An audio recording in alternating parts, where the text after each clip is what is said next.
ప్రియులరా, మన ప్రభు అయిన యేసుక్రీస్తు నామములో మీకు శుభోదయం. ప్రతిదినం ప్రభుతో అనుదిన ఆత్మీయ ఆహారం. ఏప్రిల్ 1 బుధవారం.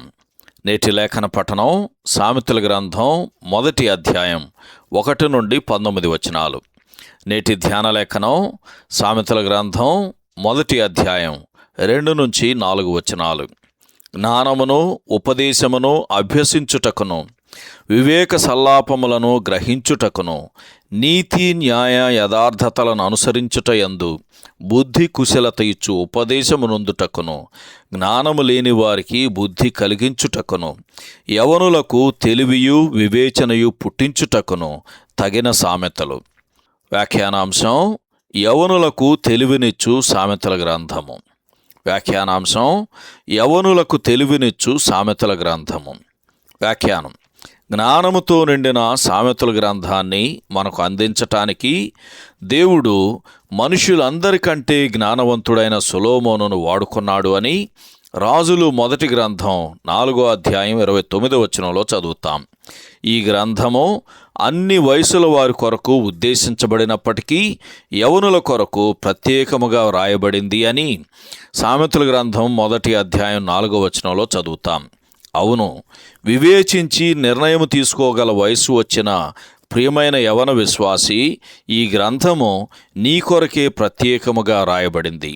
నీవు నడవవలసిన మార్గమును గూర్చి నీవు నిర్దిష్టమైన ఎంపిక చేసుకోవలసిన సమయం ఇదే. దేవుని పాఠశాలలో నీ తల్లిదండ్రుల అధికారం క్రింద ఉండి వారి మాదిరిని అనుసరించుచు నీవు పొందవలసిన క్రైస్తవ విద్యకు సామెతల గ్రంథమే నీ పాఠ్యపుస్తకములలో ప్రధానమైనది. దీనిలో నిర్వచనములు, నియమములు ఉన్నవి. వాటిని ఎలా అన్వయించుకోవాలో చెప్పబడింది. వాటిలో చేయవలసినవి ఏవో, మాదిరిగా అనుసరించవలసినవి ఏవో, అనుసరించకూడనివి ఏవో చెప్పబడింది. అయితే అదే సమయంలో తన పిల్లలకు ఉపదేశించుటకు, మార్గోపదేశము చేయుటకు పిలుచు ఒక సజీవమైన వ్యక్తిగా కూడా జ్ఞానము ఇక్కడ వివరించబడింది. కీర్తనల గ్రంథంలో విశ్వాసి అయిన వ్యక్తిని ప్రత్యేకించడం జరిగింది. 1 కీర్తన 1 వచనంలో ఆ సంగతి మనం చదువుతాం.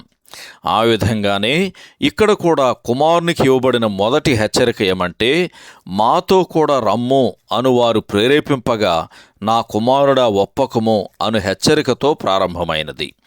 ఈ త్రోవ ఎక్కడికి నడిపిస్తుందో జ్ఞానము అతనికి చూపి అతనితో, నా కుమారుడా, నీవు వారి మార్గమున పోకుము, వారి త్రోవలయందు నడవకుండా నీ పాదము వెనుకకు తీసుకొనుము అని చెప్పి అతనిని హెచ్చరిస్తుంది.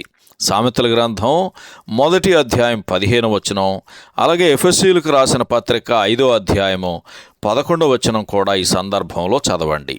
సహోదరుడు జాన్ కోక్లన్ శుభములతో వందనాలు. ఈ సందేశాలకు సంబంధించి కానీ, బైబిల్కు సంబంధించి కానీ మీకేమైనా ప్రశ్నలు ఉంటే ఈ క్రింది నంబరుకు వాట్సాప్ ద్వారా పంపించండి. మీ ఆత్మీయ క్షేమాభివృద్ధి కోసం అనుభవజ్ఞుల ద్వారా జవాబులు అందించబడతాయి.